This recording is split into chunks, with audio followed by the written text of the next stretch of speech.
देश के पूर्व प्रधानमंत्री भारत रत्न राजीव गांधी को उनकी पुण्यतिथि पर पूरा देश याद कर रहा है। आज ही के दिन यानी 21 मई तमिलनाडु के पेरुम्बदूर में 1991 की रात एक आत्मघाती बम धमाके में राजीव गांधी की हत्या कर दी गई थी। उनका जन्म 20 अगस्त 1944 को हुआ था। भारत जब अंग्रेजों की गुलामी से मुक्त हुआ तब उनकी आयु केवल 3 वर्ष थी। उनका बचपन तीन मूर्ति भवन में बीता।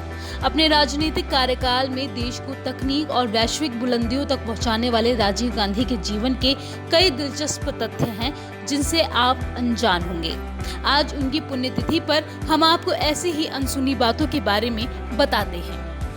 प्रधानमंत्री के तौर पर देश की सेवा करने वाले राजीव गांधी नेहरू गांधी परिवार के आखिरी सदस्य थे जो राजनीति में इतने शीर्ष तक पहुंचे।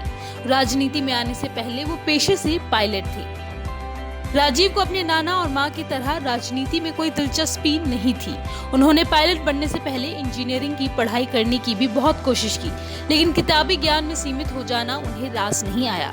लंदन में पढ़ाई करने के बाद वो कैम्ब्रिज के ट्रिनिटी कॉलेज में गए। वहां 3 साल पढ़ने के बाद भी उन्हें डिग्री नहीं मिली। फिर उन्होंने लंदन के ही इंपीरियल कॉलेज में मैकेनिकल इंजीनियरिंग में दाखिला लिया, लेकिन उसमें भी उनका मन नहीं लगा।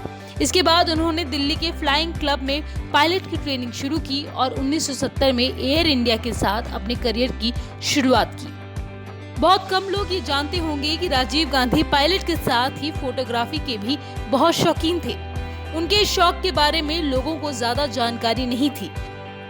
उनकी तस्वीरों को छापने के लिए कई पब्लिशरों ने मशक्कत की थी, लेकिन उन्होंने कभी अनुमति नहीं दी।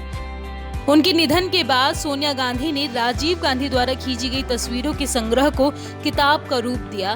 तब जाकर दुनिया के सामने इस बात का खुलासा हुआ कि वो फोटोग्राफी के भी शौकीन थे। उस किताब का नाम है Rajiv's world photographs by Rajiv Gandhi.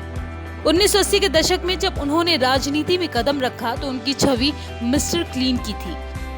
शुरुआत से ही विदेश में रहकर पढ़ाई करने और 40 की उम्र से भी कम उम्र में राष्ट्रीय राजनीति में इतनी ऊंचाई तक पहुंचने के कारण राजीव लोकप्रिय भी थे और बेदाग भी। हालांकि भविष्य में कई बड़े बड़े घोटालों में नाम आने के बाद उनकी ये छवि धूमिल हो गई। राजीव गांधी देश के इकलौते ऐसे प्रधानमंत्री थे जो कई बार खुद ही अपनी गाड़ी चलाकर जगह जगह जाते थे। कई बार तो राजीव गांधी चुनाव रैलियों में भी खुद ही अपनी कार चलाकर पहुंच जाते थे। सुरक्षा गार्डों को तेजी से उनके पीछे चलते रहना पड़ता था। विमान दुर्घटना में संजय गांधी की असामयिक मौत के बाद कई लोग इंदिरा गांधी और राजीव गांधी से मिलने आ रहे थे।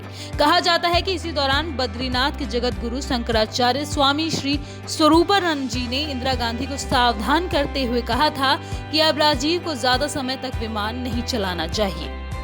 इस पर इंदिरा गांधी ने आय की बात कही तो स्वामी जी ने उन्हें सलाह दी कि राजीव को अब राष्ट्र की सेवा में लग जाना चाहिए। बस फिर क्या था, इसके बाद उन्होंने राजनीति में आने का मन बना लिया। अमर उजाला.com